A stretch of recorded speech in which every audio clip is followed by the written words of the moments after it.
Bismillahirrahmanirrahim. Assalamualaikum warahmatullahi wabarakatuh. Perkenalkan, nama saya Muhammad Kamal Fasya, NIM 1907778. Di sini saya akan menjelaskan mengenai apa yang saya ambil mengenai proyek akhir saya, yaitu berjudul Simulasi Perwarupa Mode Converter Rectangular Waveguide menggunakan Double Trench. Nah, ini untuk table of content-nya. Yang pertama ada pendahuluan, yang kedua teori dasar, yang ketiga metodologi, yang keempat hasil dan pembahasan. Nah, untuk pendahuluan, gelombang mikro telah menjadi komponen kritis dalam berbagai aplikasi komunikasi dan pemrosesan sinyal. Dalam sistem transmisi gelombang mikro, peralihan sinyal antara dua gelombang mikro dengan mode yang berbeda sering diperlukan. Nah, salah satu cara untuk mencapainya dalam peralihan mode ini adalah melalui penggunaan mode converter. Nah, selanjutnya, pada tahun-tahun terakhir, beberapa pendekatan telah diajukan untuk merancang dan mengembangkan mode converter yang efisien dan kompak.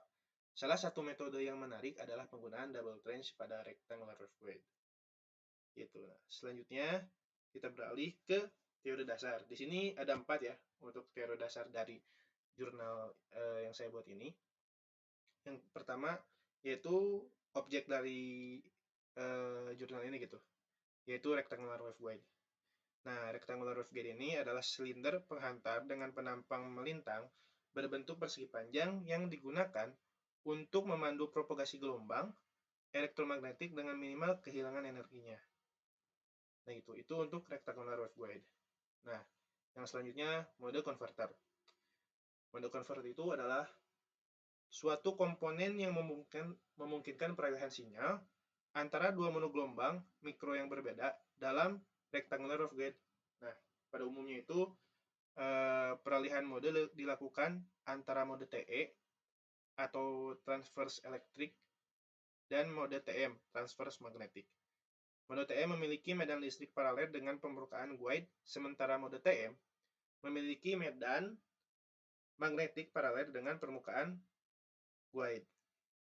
Nah, itu untuk mode converter. Nah, selanjutnya untuk double trench. Nah, double trench ini adalah fitur geometri yang ditempatkan di dalam rectangular waveguide dengan tujuan merubah distribusi medan dan merangsang peralihan mode dalam double trench. Nah, terdapat dua parit yang terletak bersebelahan dan berbentuk saling melengkung Nah, double trench ini mengubah distribusi medan dalam waveguide dengan mempengaruhi refleksi dan penyerapan energi gelombang mikro. Nah, yang terakhir yaitu teknik trench. Nah, teknik trench itu adalah suatu pendekatan desain yang melibatkan penggunaan parit atau saluran yang ditanam di dalam struktur perangkat atau komponen. Nah, parit ini biasanya memiliki dimensi dan posisi tertentu yang dirancang untuk mempengaruhi perilaku gelombang atau karakteristik operasional dari struktur tersebut. Nah, itu untuk teori dasar dari proyek akhir ini. Nah, selanjutnya kita ke metode penelitian. Nah, yang pertama ada studi literatur Nah, langkah pertama dalam menyusun proyek akhir ini yaitu melakukan studi literatur yang komprehensif mengenai teori dasar yang telah tadi saya sampaikan seperti rectangular waveguide, terus double trench, kemudian metode converter dan teknik trench Jadi kita cari dulu studi literaturnya. Kemudian perancangan mode converter rectangular waveguide. Nah, untuk merancang itu kita membutuhkan sebelum merancang di dalam simulasinya itu kita membutuhkan perhitungan berbagai ukuran. Jadi sebelum merancang itu kita butuh spesifikasi buat si rancangan dalam simulasinya nanti Nah, selanjutnya yang ketiga adalah perancangan mode converter double trench.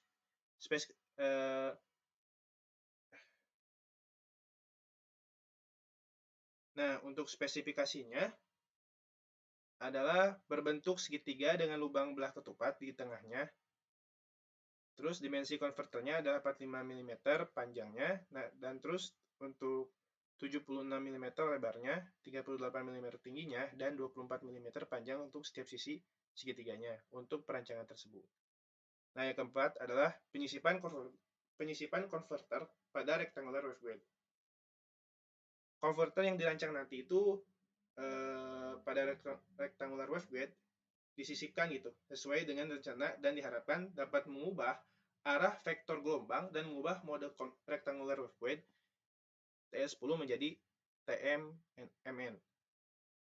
Nah, untuk metode penelitian yang terakhir yaitu publikasi dan penyebaran. Hasil dari penelitian saya ini dapat dipublikasikan dalam jurnal ilmiah atau disajikan dalam konferensi ilmiah untuk berbagai pengetahuan dengan komunitas akademik industri. Nah, selanjutnya di sini ada hasil dan analisis. Dengan menggunakan software ANSYS HFSS untuk mengubah mode TS10 menjadi mode TMMN, hasil percobaannya digunakan untuk menghasilkan hasil simulasi.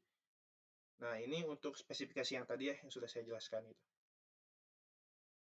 Nah, kemudian ini adalah ketika saya mensimulasikannya, ini adalah awal merancang. Jadi, awal sebelum merancang rancangan untuk simulasi mode converter rectangular waveguide ini adalah menginstal dan membuka ANSYS HFSS-nya. Nah, ini adalah keadaan ketika si ANSYS ini sudah terinstall dan ini adalah halaman utamanya gitu. Dalam si perangkat lunak ANSYS HFSS-nya. Nah, kemudian rancangan konverter. Nah, untuk rancangan untuk konverter ini yang disimulasikan sesuai dengan spesifikasi yang telah saya sebutkan tadi. Nah, baik dari segi dimensi, dari gelombang, ketebalan aluminium, dan lain-lain. Berbentuk double trench segitiga pada kedua sisi dengan lubang belah ketupat pada bagian tangan konverter sesuai yang tertera pada gambar yang di bawah ini gitu. Nah, itu untuk rancangan konverternya. Selanjutnya adalah rancangan konverter yang telah disisipkan rectangular waveguide. Nah, rancangan konverter ini telah disisipkan pada rectangular waveguide sesuai dengan rencana dan diharapkan dapat mengubah arah vektor gelombang dan mengubah mode waveguide dari TS10 menjadi TMMN. Ini untuk gambarnya. Kemudian, nah ini adalah gelombang magnitude yang ada pada rectangular waveguide. Nah, jadi terlihat gitu besaran magnitude yang ada pada bagian rectangular waveguide yang menunjukkan bagian penerima magnitude tinggi dan rendah. Jadi kan teman-teman bisa melihat gitu. Di sini ada yang full biru dan semakin ke arah kiri bawah gitu ya. Nanti ujungnya akan menjadi agak kemerah-merahan. Nah, itu menjelaskan untuk warna biru pertanda bahwa bagian tersebut menerima magnitude paling rendah. Jadi yang biru itu paling rendah. Sedangkan untuk warna yang merah, jadi semakin merah itu akan menerima magnitude paling tinggi gitu. Nah, selanjutnya gelombang magnitude pada bagian konverter. Nah, untuk bagian konverternya itu kan di tengah, teman-teman bisa lihat gitu kan. Memperlihatkan besaran magnitude pada bagian konverter yang terpusat di bagian tengah gitu. Bagian tersebut menjadi pusat pantul gelombang. Nah, jadi di tengah ini tuh menjadi pusat pantul dari gelombang elektromagnetik. Yang agar nantinya arah medan gelombang yang dikirimkan dapat berubah menjadi TM yang tadi dari TE10 itu. Ini bisa dilihat gambarnya. Nah, selanjutnya di sini ada frekuensi pada rancangan konverter. Nah, sini pada gambar tersebut bisa dilihat gitu ya. Memperlihatkan besaran magnitude pada bagian konverter yang terpusat di bagian tengah. Bagian tersebut menjadi pusat pantul gelombang agar nantinya arah medan gelombang yang dikirimkan dapat menjadi TM. Nah, di sini teman-teman bisa lihat gitu ya.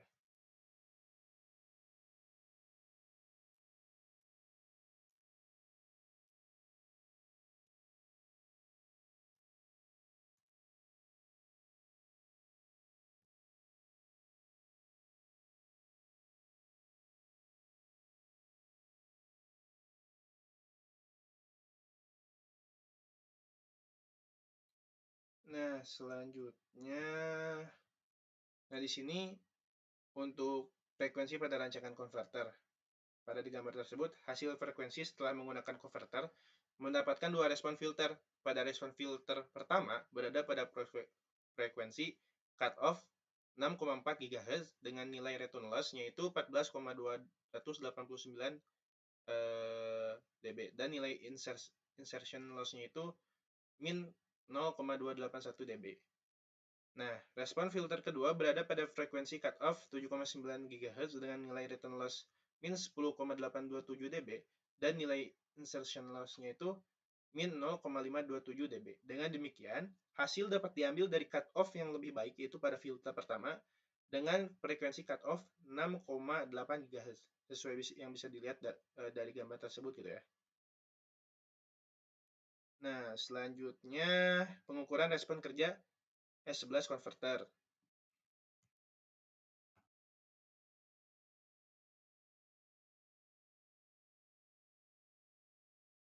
Nah, jadi untuk pengukuran respon kerja itu adalah pengukuran dari mode converter. Nah, ini untuk yang respon kerja S11 converter. Nah, bisa dilihat oleh teman-teman dari gambar tersebut, hasil pengukuran respon kerja S11 dengan dua respon filter yang baik. Filter yang pertama memiliki frekuensi cutoff sebesar 7,3 dengan return loss min 12,68 dB. Oh, maaf, tadi itu yang cutoff-nya itu 7,3 GHz. Nah, terus dan untuk respon filter kedua dengan frekuensi cutoff sebesar 9,46 GHz dan return loss min 18,05 dB. Nah, yang selanjutnya adalah pengukuran mode converter yang untuk respon kerja S21 converter. Nah, bisa dilihat oleh teman-teman pada gambarnya,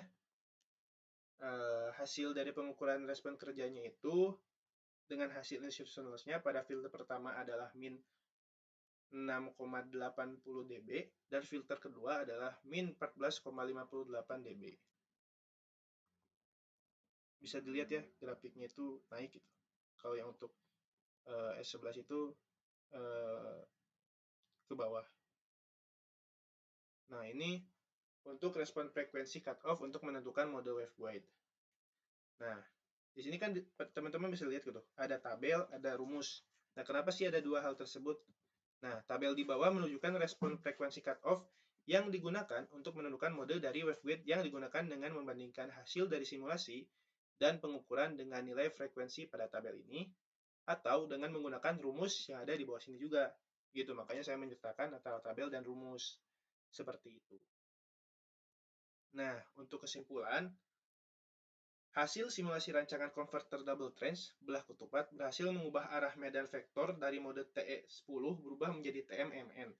Hasil dari simulasi frekuensi cutoff ini yang 6,4 GHz dengan nilai return loss-nya itu min 14,289 dB dan nilai insertion loss-nya itu min 0,281 dB pada hasil pengukuran frekuensi cutoff sebesar 7,03 GHz dengan return loss-nya min 12,68 dB dan insertion loss-nya min 6,80 dB. Nah, frekuensi cutoff terjadi pergeseran sebesar 0,63 Hz dari simulasinya. Nah, return loss memiliki nilai perbedaan 1,609 dB dan insertion loss-nya itu 6,519 dB, di mana hasil simulasinya itu mendapatkan hasil yang lebih baik. Nah, hal ini dapat diakibatkan karena kesalahan saat proses manufacturing converter maupun waveguide yang digunakan. Gitu. Nah, sekian mungkin untuk presentasi saya dari proyek akhir ini. Mohon maaf apabila dari proyek akhir ini banyak kesalahan dan kekurangan. Terima kasih buat teman-teman yang telah mendengarkan untuk presentasi saya. Saya akhiri. Wabillahi taufiq wal hidayah. Wassalamualaikum warahmatullahi wabarakatuh.